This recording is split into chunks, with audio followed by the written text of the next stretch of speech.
Welcome and thank you to all of you for joining us for another episode of the Rivulas Irrigation Training Series.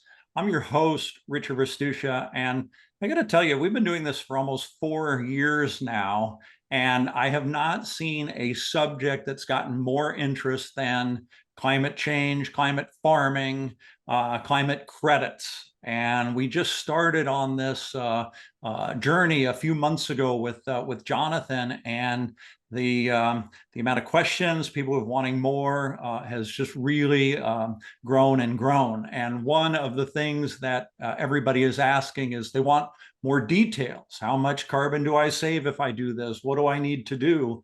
And we were just overwhelmed with these questions. So the thing I thought it was best to do was bring Jonathan back for another webinar and ask him to really get into the details, right? He told us a lot, but now we want him to show us, what those savings can actually be, what we need to do to achieve these savings. And it's really information that you're not going to see anywhere else. So we're really fortunate to have Jonathan Baravir back. Jonathan, for those of you who missed the first one, he's the Director of Climate at Rivulas.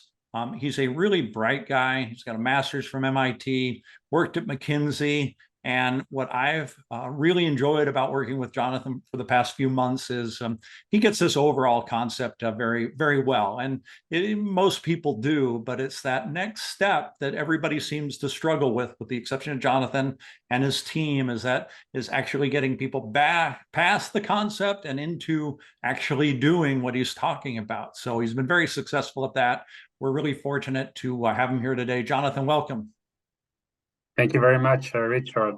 Yeah, and also I didn't come alone. Yeah, go on. Yeah, and so also joining us today, we're very fortunate that another team member of the climate team at Rivulas is joining us, and it's Ayala Tolkien. And Ayala is an agronomist, and one thing I appreciate a lot about her, or one of the things I appreciate a lot about her, is that she's one of these agronomists that really gets analytics, really does well at learning what's happening with the soil and can make proper recommendations accordingly. So she's really good at data analytics, and then more importantly, directing what should happen as a result of those analytics. So Ayala, thank you for joining us. I know it's late for both of you guys tonight, but we appreciate you guys being here, and thank you.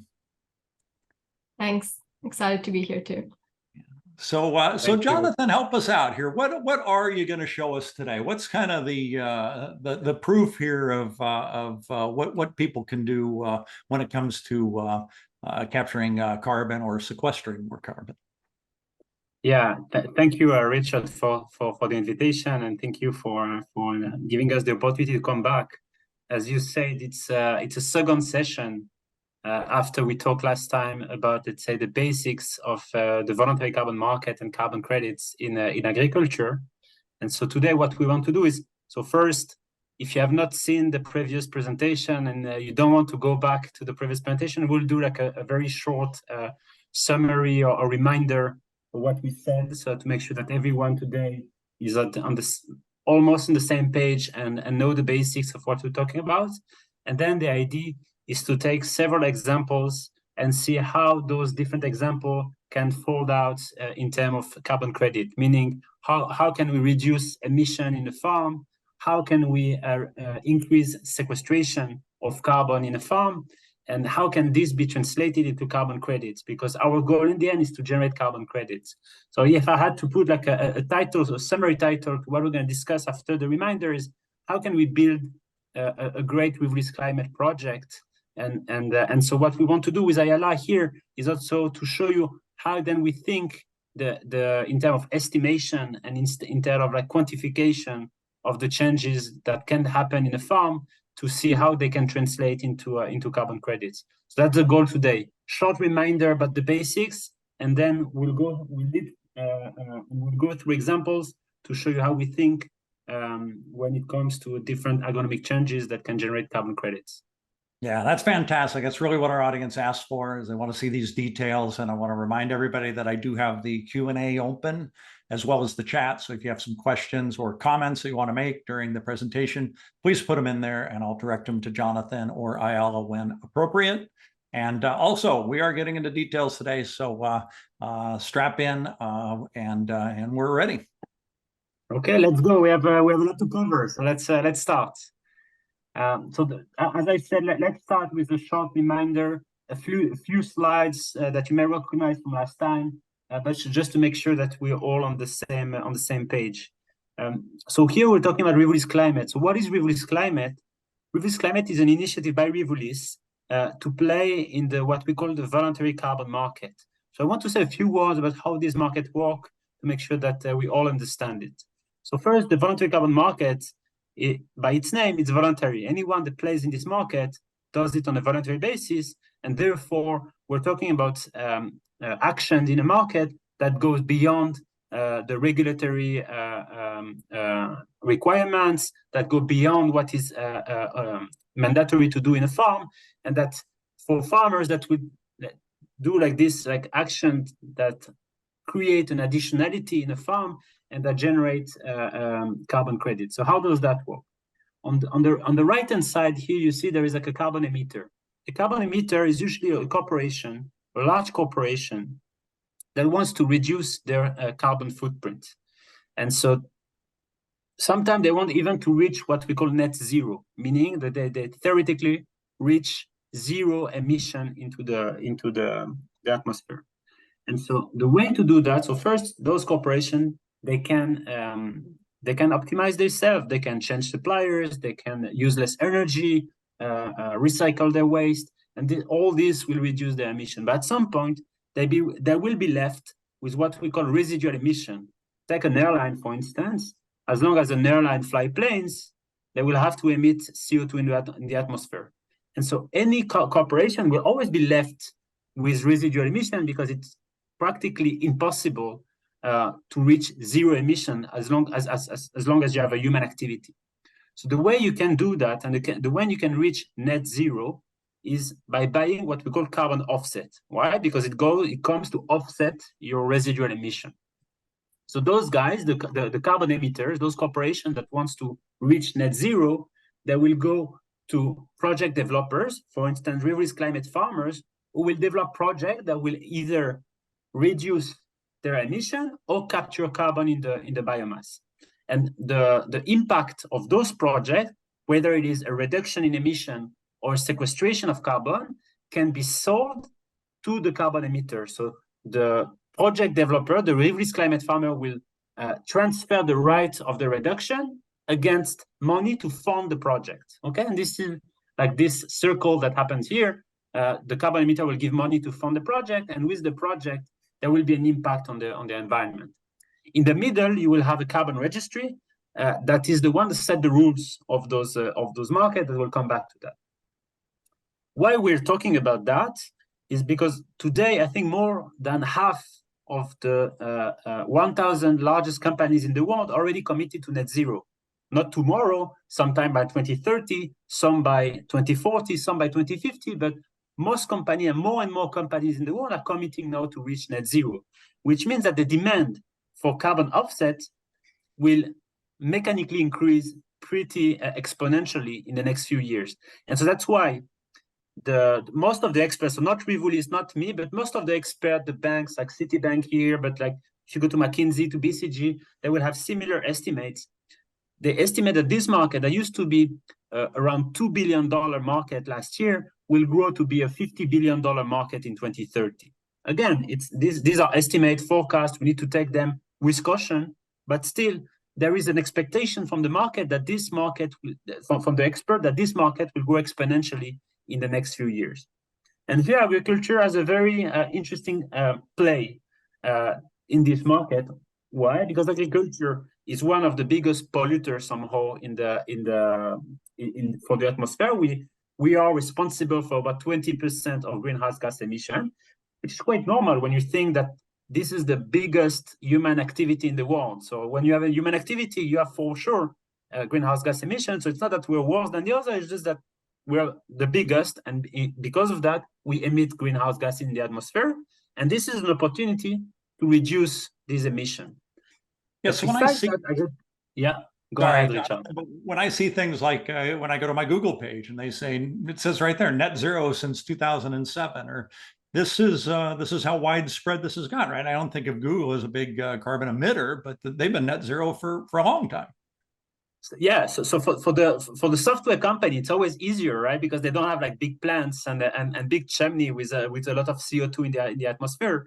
But this is something that is now becoming very, very broad, and even beyond those software, or like, let's say, those like more advanced company in term of commitment of reducing their greenhouse gases.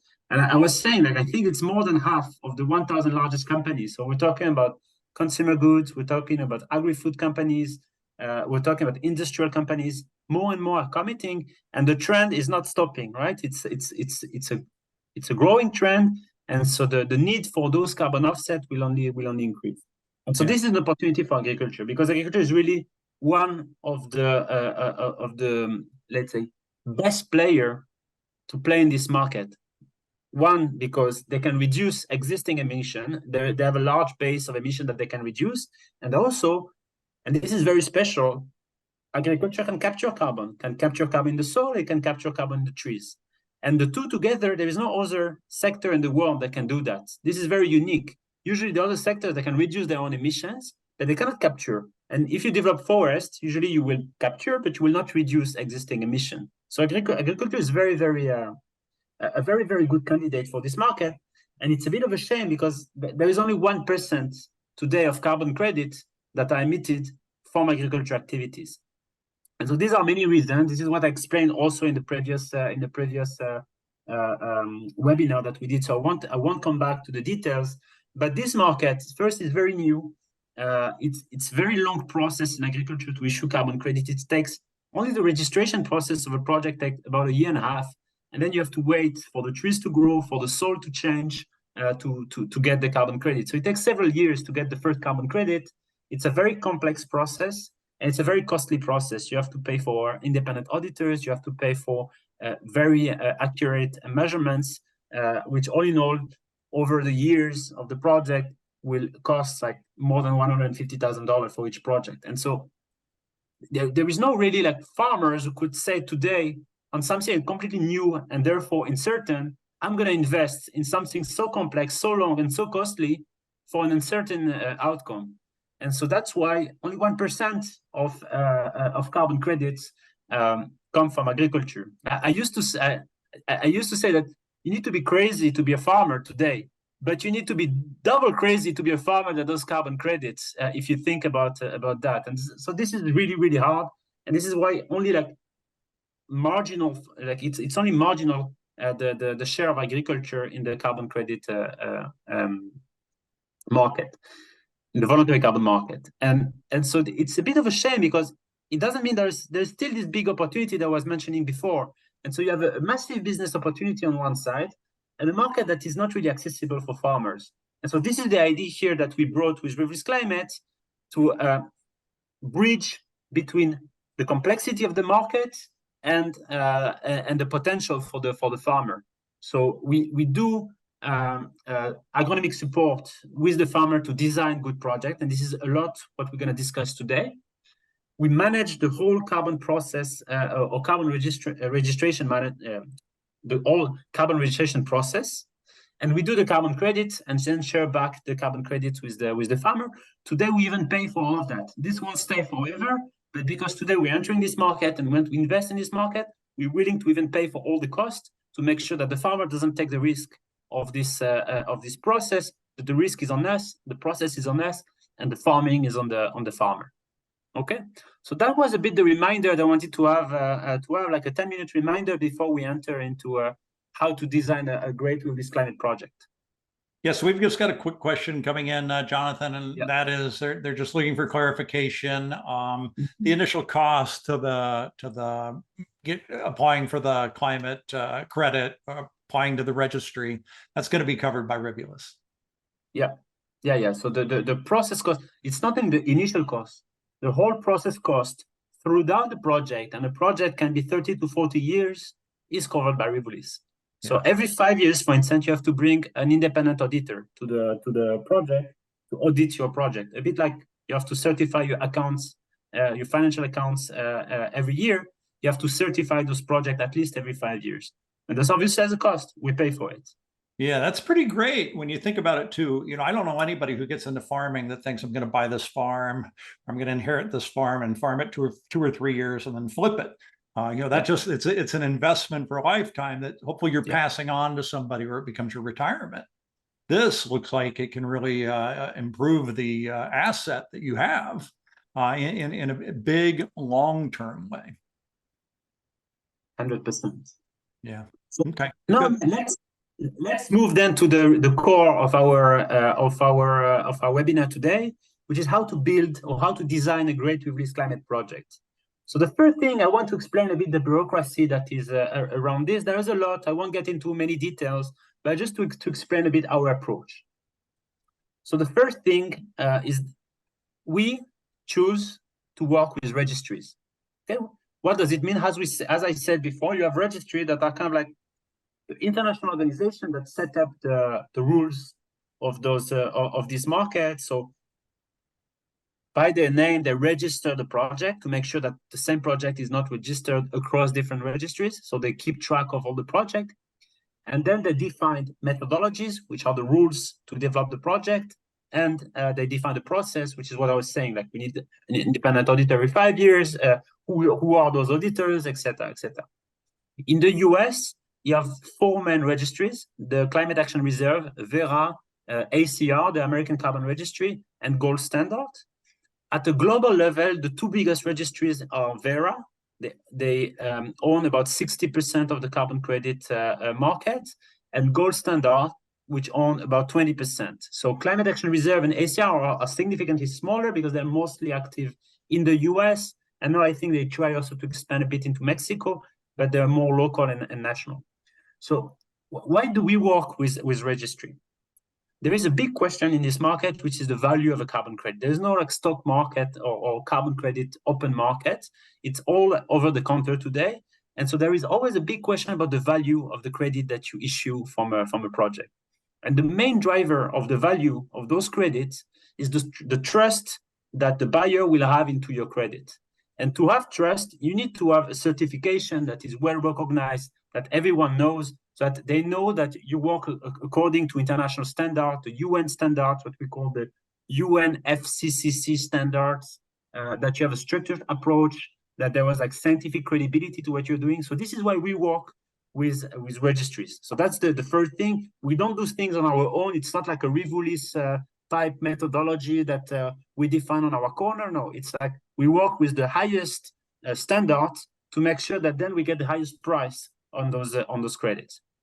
Okay, so usually so far we have been only working with Vera, which is the largest.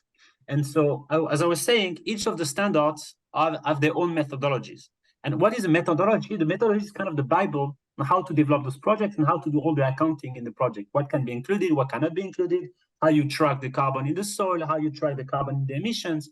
So here, this is the famous Vera methodology for agriculture. You see it's called VM0042, Methodology for Improved Agricultural Land Management. It's 157 pages. So it's quite a complex document with a lot of scientific equation. And this is why Ayala is also here today with me, because she knows that all of that by heart, and by hearth as well, I would say, because it's a very complex document to develop the project. We chose to work with this one because it's among the only one that allows you to develop project that can both reduce emission and capture carbon. Whereas most of other methodologies that you will see in agriculture, usually they are focused on soil organic carbon, but they don't allow you to account for emission reduction, for instance. And we'll see that this can play a significant role of a good project with us, okay? Just to finish on this bureaucratic part, there are like a few, let's say, preconditions to develop a project. I won't get into all the details, but a project is always defined by coordinates. So we take fields, right? It's not like it's not a theoretical project, or if you do rotation, we can't just follow the rotation. We have to define fields, and we stick with those fields over time. this project cannot be developed where a native ecosystem were destroyed in the last 10 years. Usually it's not the case in the US, but when we develop project in more developing countries in South America or in Africa, it can be the case. So it's important to mention. We checked with satellite imagery the state of the land of the last 10 years, for the last 10 years, to make sure there was no destruction of native ecosystem. The project, the fields need to be owned, or there should be like a long-term lease on the land. It's also very important that we work with farmers who have like a structured data storage, because there's a lot of data that is required for those projects, a lot of evidences, and so we need like sophisticated farmers who keep a good track of their projects. So this is more like for the administrative precondition. And there are two very big rules for those projects that I already mentioned last time. So I won't get into the detail, but these are the rule of additionality and permanence. Additionality means that the project itself happens thanks to credit carbon money, to the carbon credit money. And so these are several ways to be explained, but the idea is here you need to do something that goes beyond what is normally done, that is uncommon, that is pioneering, that you don't do. The way you do the project, you define the project, is different from the people around you who are farmers. The permanence, I put it here because it actually recently changed. It used to be 30-year permanence commitment. From January 1st, it's going to be 40-year permanence commitment. Obviously, everyone understands that asking for a farmer to commit for 40 years is a bit ridiculous. We also understand it. And the idea here is, without getting stuck with the 40 years, is we do project for the long term. We don't do project for farmers who are looking for a flip on 2 or 3 years, or a small project because it fits their rotation. No, the project we're doing is adopting agronomic practices for the long term. Then we can discuss the 40-year together. Okay, so that is for the bureaucratic part before we go into the agronomy. I pause here a few seconds to make sure that it's all digested and clear. Okay, great. So now let's look at really, like you see, like we started with a reminder, we went into some bureaucracy, maybe less exciting. Now we're going to get into a concrete example and the agronomy that is behind those projects. So first, we target 3 types of impact when you do a project. We target less GHG emissions, so less greenhouse gases emission. This can be CO2, N2O, CH4. We target more soil organic carbon, and in specific cases, not all the time, we also target more woody biomass in the field. This is usually separated in 2 big types of carbon credits. One is called emission reduction, and one is called carbon removal. I think it's pretty straightforward. Emission reduction is like you take the baseline of your emission, you reduce it. Carbon removal is really when you sequester carbon from the atmosphere into the soil, into the biomass. Okay, so these are the 3 main type of impact that we target, and the way to achieve that is always to look at what we can change in the field. So we'll always look at the baseline, what was before in the field, and what will be after. And obviously, the impact that we're going to talk about today will always be dependent on what was before. So we will give example. We'll explain how we think about those changes. But keep in mind that every field has a different history, and based on this history, the changes will have a different impact. Okay. Yeah. So when Jonathan, we've got another question coming in, and it's on the more woody biomass. This is, do people get a credit for just putting more trees, even though they're not farming those trees on their properties? It depends, and it's an answer that you will very often hear in this market. So there are projects that are called reforestation projects, for instance. So for instance, you could go to some like a deforested area and replant trees and develop forests. And this could be generating carbon credits. If you remember, here I was saying we use a methodology. The methodology for a reforestation project will be different than this methodology for an agricultural project. So it's kind of like, in a sense, it's a very different type of project. We know it a bit less, but we can definitely support if that's the case. What we're doing here is mostly, and what we're going to discuss today is mostly agricultural projects. So you don't plant trees for the sake of planting trees, right? You want to harvest them, you want to get the fruits, etc., etc. Yeah. Okay, great. Thank you. Okay, so there are several there are many ways to reduce emission, to capture carbon, but there are some, let's say, the most common ones. So these are the ones that you see on those on this page, and this is the one that we want to discuss a bit today. So changing the irrigation, changing the fertilization, changing the soil practices, planting trees in an agricultural context as we did. So this is what we're going to discuss today, based on an example. So what I want to discuss first, this is emission reduction. And so we'll take an example of a project. It's a real project that we have in Italy, and that I want to describe a bit, and then we'll go one by one on the changes that happened in this project. So it's a project around 1,000 hectares. It's about 2,500 acres in Italy. And it's a rotation between tomatoes, corn, soy, and cereals like sunflower and wheat.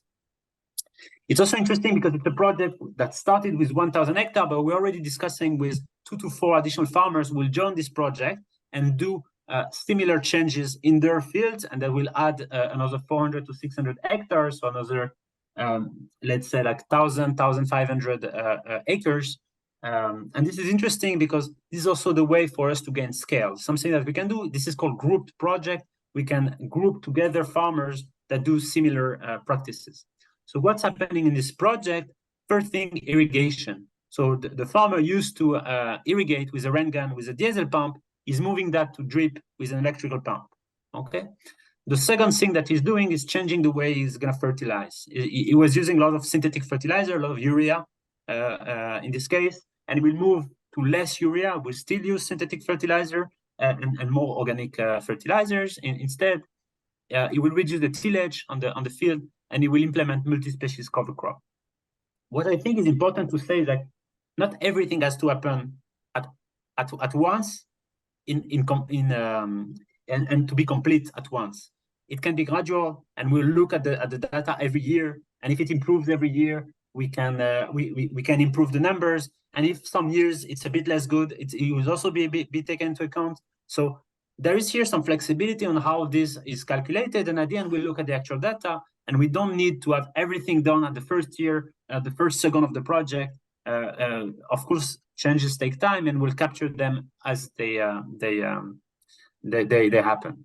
So let's look first on emission reduction. So the first thing that generates emission reduction here is the change in irrigation. So let's take an example, right? We're gonna play a bit with it. It's not exactly the number of this project, but it should show you the way we think. So if we have a corn, let's say a field with corn, and let's take only 1 hectare or 1 acre, and let's say that the irrigation period is from May to September, 5 months around, to make it simple, and they need 7 millimeters of water a day. In a cubic meter, it's about 10,000 cubic meter per hectare per season, right? So around 3,000-4,000 cubic meter per acre. I'll try all the time to have the gallon per acre for the US viewers, but I'm used to cubic meter per hectare. So pardon me, forgive me if sometime I only have cubic meter per hectare. And for simplicity, as I said, in our case, we change also the energy source. For simplicity, in this case, in this example, let's assume the energy remains the same.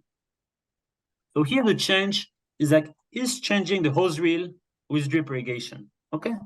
And obviously all the numbers will be at the end the actual number. But if we have to do an estimate, we know that the hose reel irrigation efficiency is about 60%, whereas the drip irrigation efficiency is about 90%, which means that to provide this 10,000 cubic meter per hectare per season, with the hose reel, it will have to use about 17 to 18 cubic meter per hectare, or 1.8 million gallons per acre.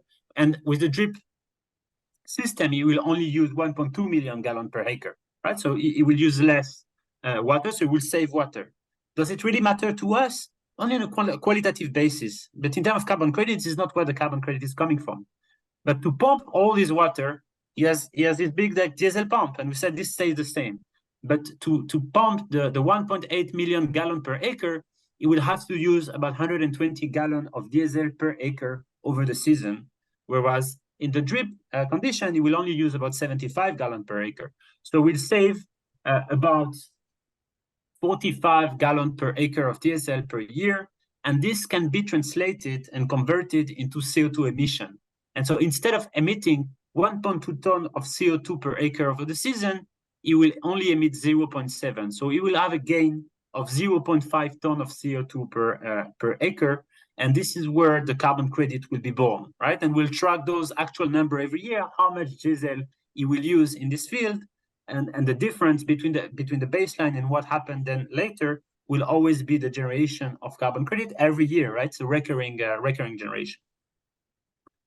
I want to put a bit of additional color to nuance a bit what I was saying. So first, what I showed you is based on on a theoretical example of irrigation efficiency. So we'll first look at the numbers. Second, of course, in different conditions, you will have a different impact. So for instance, Richard, maybe I can ask you, what do you think would be the impact if the baseline scenario was, instead of a hose reel, a flooded irrigation by gravity? Would that be the same impact? Would it be a different impact? Yeah, it'd be a different impasse, right? Exactly, it would be a different impact, because here, if the baseline is a flooded irrigation by gravity, then you had no use of diesel before. So actually, you're emitting more CO2 into the atmosphere. So it's less interesting for us. So the previous practice is very important. In the same idea, here I took an irrigation season of 5 months, but if the irrigation was only 3 months, obviously would have used less diesel to irrigate during 3 months, and the potential gain is also smaller because we look at the absolute value. So you see that the parameters of each field and of each history will impact the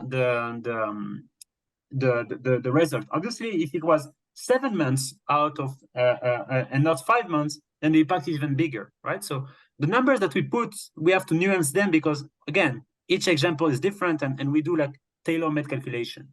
Yeah. So we can safely say every situation is different and your mileage may vary, but this is going to give us a good general idea. Exactly. And that's the idea of today, is to give you like both kind of like a scale of the difference of the changes, and but also to explain you the way we think through those changes, so that you can also do the calculation by yourself and to have kind of a first estimate by yourself. There's also a way to enhance this impact that I was mentioning before. Instead of using subsurface drip irrigation, you can use, or instead of using on-surface drip irrigation, you can use subsurface drip irrigation. And usually subsurface drip irrigation has an even greater water efficiency, so you need even less water and therefore even less diesel. And as the example I was mentioned before, you can also change the irrigation, the source of energy. So instead of using a diesel pump, maybe now you use an electrical pump, or even like electrical pump powered by solar panel. And obviously here the impact again increases. Okay. So we did a bit of the same with fertilizer. I won't get into the same level of detail with fertilizer. You need to think it's a bit the same kind of idea. So let's say you used to have 800 kilo or about like 1,500 pounds of urea per hectare. Now let's say that you will use like 500 kilo of urea and 2 tons of digestate. The way we'll calculate that, we'll always convert that into the nitrogen input in the soil. Okay. And we understand that at the end, the plant needs to eat, right? It's nitrogen. So the plant has a nitrogen requirement, but there are ways to reduce how much nitrogen we put in the soil, because there's also a lot of leaching, et cetera, et cetera. And so we will look at how much nitrogen is put over the season in the soil. For instance, let's say like 0.4, we can decrease that to about 0.2. And we will translate that into N2O emission, the nitrogen put in the soil. We have a reaction and we'll emit nitrous oxide. And it's quite interesting because nitrous oxide is a very powerful greenhouse gas. So each ton of nitrous oxide will be multiplied, I think, by 265. And I talk under the control of Ayala. It's the current. Yeah. Okay, great. And so each ton or each kilo of N2O emissions that will be saved will be multiplied by 265 to be converted in what we call CO2 equivalent emission, which is at the end our currency here in the carbon credit world. We convert everything back into CO2.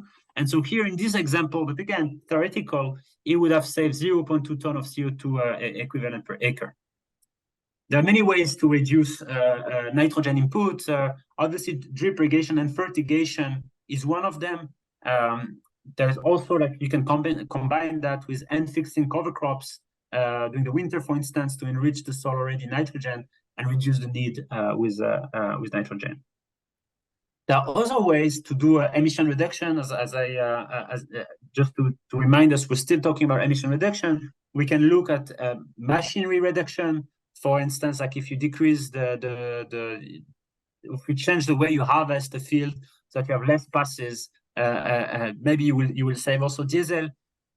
Sometimes it's a bit challenging to track these numbers because like usually the tractor that you use in this field is used for many more fields. And so it's hard to keep like track of the exact diesel consumption. So this is maybe a bit more complex, but this could be also another way to achieve emission reduction through the machinery. And you have also another very specific topic around rice that I won't develop today, but if you move rice from flooded paddy rice to drip irrigation, for instance, you will save a lot of methane emission. And methane emission, a bit like nitrous oxide, is a very powerful greenhouse gas. And so by saving this methane emission, you could also save a lot of greenhouse gas into the atmosphere and therefore get carbon credits. Okay. This was for the emission reduction.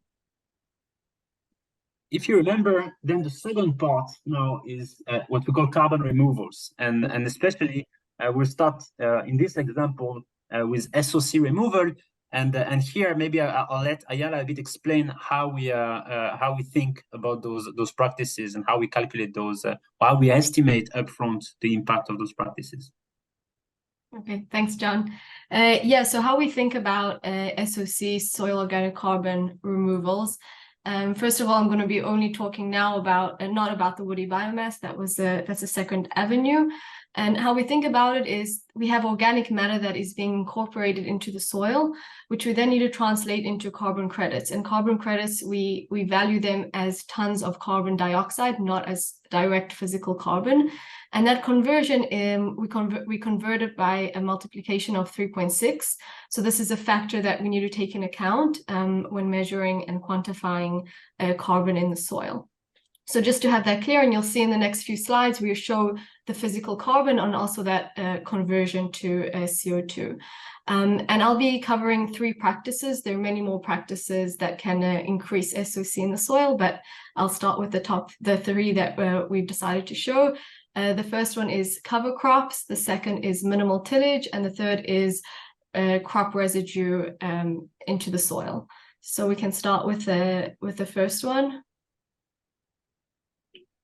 Okay, so cover crops, just so that we're all on the same page, these are crops that grow very, very quickly, different cereals and different legumes that we can sow in between seasons if we have row crops or in orchards in between the trees. And we have 2 different studies here that show estimates of how much carbon can be stored in the soil by using this method. The first study is based in a row crop system where they grow different vegetables, maize, rice, not rice, grains, and different crops. And they show that they can about store in the soil about 0.18 tons of carbon per hectare. So this is in a crop system. And in an orchard system specifically, this study was done in Spain in olive groves. They were able to estimate about 0.42 tons of carbon per hectare. And this you can see at the bottom, this translates to carbon dioxide. So we have a range between 0.7 to 1.5 tons of carbon dioxide per hectare. And this range, you can see it's quite big, and it's different. The first reason, like I said before, the different system, if we have an open row crop versus orchards, but it's also mostly because of the different factors that influence soil sequestration. And I think these are quite logical ideas that are pretty easy to concepts to understand. The main idea is that depending on your climate, depending on your physical parameters that affect your growing and your crops, so you're going to have different growth rates. In places in Europe or America where you have rain throughout the year, you can have in between different, if you have a cycle of crops, you can sow cover crops throughout the year, whereas places like Israel, where it's a bit more arid, we grow them normally, we sow them in the winter, and we see the benefit in the spring. The decomposition rates of cover crops, so once the cover crops, their life cycle has ended, they remain on the land, they remain in the soil, and their decomposition rate is also very dependent on the soil texture. So we see a greater impact in soils that have a higher clay component versus soils that are more sandy.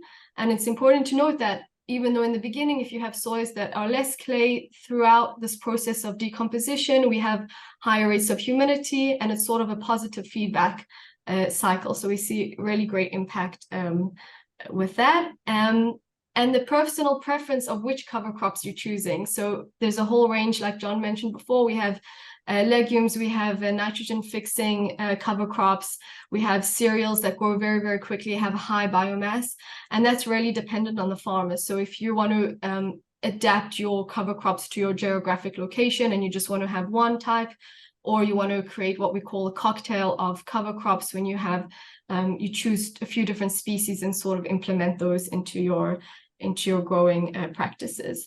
And then the last 2 points connecting to the other two practices that I'll talk about very quickly. We have what we see is when we couple cover crops with minimal tillage, so not using the conventional tillage practices, we allow the soil to sort of breathe and not disturb it too much. This practice is really optimized. And the other idea is to make sure that once the cover crops are incorporated back into the soil, that's done correctly. It's done over a period of time, gradually, to really let that carbon get into the ground. So when so those, like I said, I mentioned minimal tillage and a crop residue back into the soil, and I'll just give a very quick overview of those two practices. So like before, we have 2 different studies, one open row crops in Europe, and the second in orchards, almond orchards. And then I'll be talking about that as well a little bit later. And we see also quite a wide range, so between 0.1 to 0.4 tons of carbon per hectare removed, and that again was similar conversion to 0.4 to 1.5 tons of carbon dioxide per hectare. Again, the range that's depending if you're doing just surface tillage, no tillage at all, minimal tillage. There's quite a wide range of practices. But the idea is similar, that this depends on how the farmer is really treating his soil.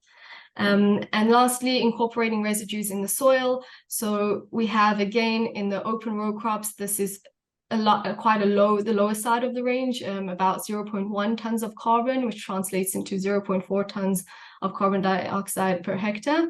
And the higher range, which I believe is a lot more interesting, is when you have an orchard system. So you can have prunings, you have the branches, the trees, and all of that can then go back into the soil, and that gives us the sort of higher end of the scale, which I think here we're still quite conservative. You can find other values. And of course, just to remind everyone, these are studies. These are based on literature. If in your farm, in your soil, you can measure, I'm sure, a lot of different values, but these are the ones that we see are the most common. So that's actually a lot of gain, right? So is cover cropping really expensive, time consuming? What about that? No, I think when we talk about cover crops, we see it's something that's becoming more common, and it's also something that I was talking to our other agronomist in our team, and he said, it's something you can do, anyone can do everywhere. Like it's such if we're doing it in Israel in an arid climate where we have sandy, like a really tough climate, then I think in places where you have great precipitation and you're not, you can really implement this practice. That's my take on it. Yeah, a lot of benefits. Thank you. Richard, with cover crops, it depends on the farmer. You can have cover crops from, like, the most simple thing would be like kind of like a weed management, right? You let the weed a bit grow, and so you don't clean the field. And this is very, let's say, low maintenance cover crop. It doesn't mean you don't need to invest. You don't need to. It actually somehow it's even sometimes even less work because you don't have to clean the field. Although you still have to do some weed control.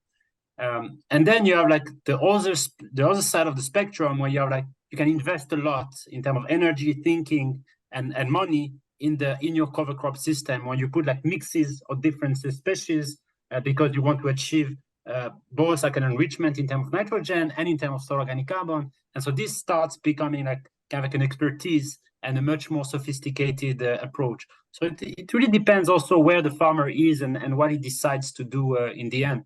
Obviously, the more you go sophisticated, usually it's correlated with the more carbon you can sequester in the soil. Yeah. Okay, great. Thank you. Okay, so here, so far, of course, Ayala also gave some example about orchards, but so far we have mostly like given an example of a row crop system with corn, with cereals, and this is, let's say, the most common project in the world of carbon credit, because this is where there is the most scientific literature. There is the most model available to model like soil organic carbon in the soil. But there is now also like an attempt to develop those projects into more complex system, meaning into orchards. And this is also where we try to play and where we try to develop those projects. So here I wanted to bring another type of project in an orchard, and maybe to mention with Ayala 2 other type of practices that could also contribute to good carbon credits. So here we have an example. It's also a real example that we've been discussing with a potential customer of a change in an almond orchard. So we're taking an old depleted almond orchard, we're cutting it, like it came to the end of its life, and we're planting now a new high density almond orchard. We're changing the drip irrigation from unsurface to subsurface. We're changing the harvesting method to reduce the patches that we get in the machinery. We're putting our intercrops in between the trees, as Ayala explained before, that can be done. And one more thing that we're also doing there is the practice of whole orchard recycling, meaning that all the old trees will be cut and then put back into the soil. This is a project that's much more complex, not only from the agronomic side, but also from the, let's say, the carbon credit process side. Why? Because it's much harder to measure trees. There are like some more complex processes happening in the soil. So let's say the risk of failure here in this project is a bit higher than in the previous project, but it's also something that has also more potential. Why? Because you have the trees, you have the whole organic carbon. So it's a high risk, high reward project in terms of carbon credit. And maybe there are 2 practices that we wanted a bit to explain more in detail what could be their impact, which are like changing the density of the trees and the woody biomass on this field, the amount of woody biomass that we have on the field, and this practice of whole orchard recycling that is now gaining momentum, especially in California and the US, and that is being more and more discussed in the agricultural world. So Ayala, you want to explain us the whole orchard recycling and the trees? Yeah. So with the whole orchard recycling, I'm going to explain an example specifically about an almond orchard. So just we're all clear on that. And like John said, at the end of the life cycle of the orchard, the trees are ground up, chopped up into woody chips, which are then buried back into the soil. And they start to decompose through microbial respiration and other processes. And this can take quite some time until all of this carbon is back into the ground as a SOC. And throughout this process, we also see that some of the carbon is respirated back into the atmosphere. So we have between 20 and 40%. And we lose some of the carbon in the soil back through this natural process. And this is why the numbers may look a bit strange. Although we have about 5 tons of carbon per hectare removed in the trees, we are only capturing about 3.3 tons per acre, so 2.1 from 2.1 to 3.3. And this might look a bit strange, and that is because of that respiration back into the atmosphere. And although we have this respiration, I think it's still a really, really meaningful practice. It gives great impact compared to burning or sending the trees to some sort of waste, which is the common practice before this whole orchard recycling. And so that's why I think it has a great impact in our projects. And the second So the second idea that we spoke about is tree density, and I think this graph really just sort of sums up the idea. We have 3 different orchards, almond, walnut, and pistachio. Their timelines, so up to about 60 years, and compared to the how much carbon is being sequestered, so how much CO2 we're taking in from this orchard, and we really see the lifeline of the orchard. So as they grow, this increases. And different orchards have different lifetimes. So we have the almonds that we spoke about before. They have the shortest life cycle, about 25 years. And it rises, and then it's sort of, we cut them down, we incorporate them back into the soil, and it starts again. And I think here, this is the point is, if you have an orchard that is healthy, that all the trees are up, we have a high density, you can really capture and you can really harness all of this potential. And the last idea is that we spoke a lot about the baseline and the project, and this is only meaningful when we can really compare baseline that we had trees down or we had a low density to a new project where we have higher density orchard. So that's where we can see the benefit of the woody biomass. And this is also why here we didn't put an estimate of how many carbon credits you could get, because it really depends of the status of the orchard before, what will be planted after, the type of trees. So the range could be from 0 to 5 or 10 carbon credit per hectare. So that's why we didn't want to put a range, because it's a bit meaningless if we don't have a specific case with trees and density. Yeah. Maybe just to summarize all what we said today, to understand, like, let's bring things together and let's bring the numbers together. So we put here kind of the numbers that we mentioned here for each of the different practices. So as you see, you have like the emission reduction practices, the carbon removal practices, adapt the drip compared to a hose reel, right? Not to compare to a flooded irrigation by gravity. Reducing fertilizer, the machinery, the cover crop, the reduced tillage, all what was mentioned today. It's not necessarily a mathematical exercise, right? But you can just like sum up the line, because for example, the soil is a very complex system. You can have actually some good dynamics that actually exponentially increase the impact when you do 2 things together. As Ayala mentioned, when you do minimum tillage and cover crop, usually there is even more gain.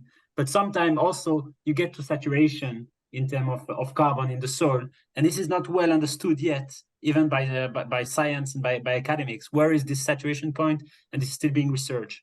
So at the end, the carbon credit that you're going to get is not the carbon credit you see in this page, is the carbon credit that is measured in the soil, in the consumption of diesel or fertilizer, and that is the actual impact that you will have on the project. But if we summarize and we add up those numbers, and then you want to add up on the same page, because then you will start like arguing with me. You didn't add up the exact digits as it is. If I want to summarize a good row crop project today, I think we saw 3 or 4 changes that we mentioned before. It's a project that has the potential to generate 1 to 2 carbon credit per acre per year, right? It's a yearly generation. It doesn't mean that we'll issue the carbon credit every year, but then you accumulate every 4 or 5 years when we do the issuance. And this is for me a project that where I see this number, I say, okay, let's go for it. I'm ready to pay for it. I'm ready to develop that with a farmer, because here I have a good candidate. When we're talking about a good orchard project, as I mentioned, it's a bit higher risk, but there is also higher reward. And so here we're looking, because of the trees, because sometimes of the whole orchard recycling, about a potential that is slightly higher. So we're talking about more 2 to 3 carbon credit per year per acre. And this is averaging over the lifetime of a project, because in an orchard, obviously at the first, let's say 8 to 10 years, when the trees are growing, you will have a higher impact from the woody biomass that then will kind of tend to disappear once the trees mature and grow marginally. So here is like averaging these numbers. So in the first year, maybe you have 4 to 5, and then you go down to 1 to 2 after 10 years, overall 2 to 3 carbon credits per year per acre. And here I want to stop, because I didn't talk money, right? And maybe this is like the big question. Well, what is the value of those like 1, 2 carbon credits, or the 2, 3 carbon credit per acre? How much this is worth? and how much this is worth today, but I think more importantly, how much this is worth tomorrow. Because as I said, if you register a project today and you start a project today, most likely you will see the carbon credits in a couple of years. So the most important thing is what is the price of that. I'm sorry to disappoint you. I won't give you a perfect answer here today because this would be the topic maybe of another webinar. Where is the market and what is the price? And there are a lot of like dynamics in this market. But I did want to give you a few, let's say, way to think about this value. So first here, I was talking with some experts from the city a few days ago and asked them, what is how would you value carbon credit? And said the best proxy that we have is what we call CDR, carbon dioxide removal price. And so they gave me the CDR prices for last August, and you'll see, depending on the type of project, the prices are very, very different. If you think about an afforestation or reforestation project, like Richard was asking, like if you plant trees, what does that mean? Here we're talking about an average price of about $6 to $8 per ton, very low prices. On the other side of the spectrum, you have biochar, a project that can be sold at more than $100, $120 per ton, and even direct air capture projects, which is like this big like vacuum cleaner of the atmosphere. They're trying to develop those technologies to like artificially capture carbon in the soil, and this could be even sold like above $1,000 per ton of CO2. Their cost is also close to that, right? So it's not yet really economical. They told me that this number would be like against cost of $600 to $900. Some other places I heard that this is not yet economical. Okay. And so here the question is like, so where is agriculture in that? And where is agriculture in the type of project that we're developing? And this comes back to what I was saying at the beginning about bureaucracy. When we go with Vera, with high standard, with the most recognized and the largest standard in the world, is also because we want to be as high as possible in the range. And so the first advice that I have to say when you look at the price of carbon credits is don't look at averages, because in the averages you will see a lot of credits from this reforestation project that is, by the way, very much criticized for their reliability. Did they really happen? Did they really are they really real? This is not always very clear, and so there are a lot under criticism, and so sometimes they are sold for $1, $2, $3 per ton, right?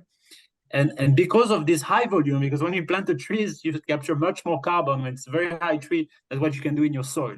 And so you will have high volume on very low prices. So the average prices will always be not representative of what we see in this market.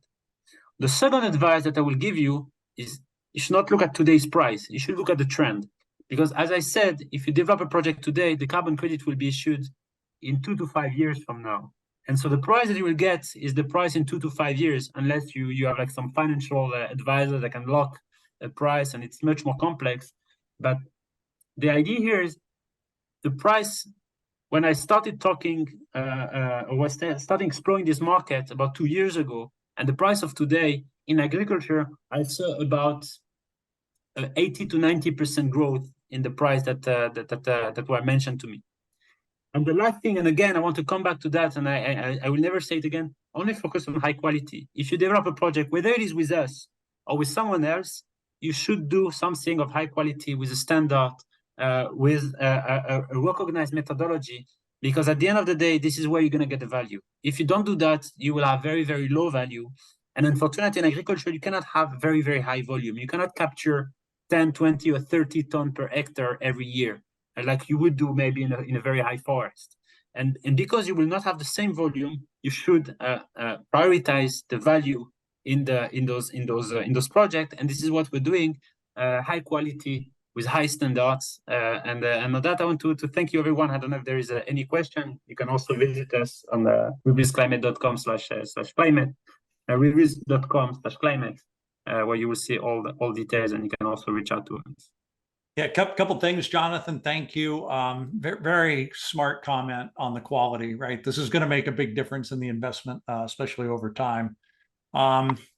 Do you see someday that people will be trading carbon credits like they're trading corn, soybeans, cattle today? Actually, yes. So today, the market, the way it is done is over-the-counter market.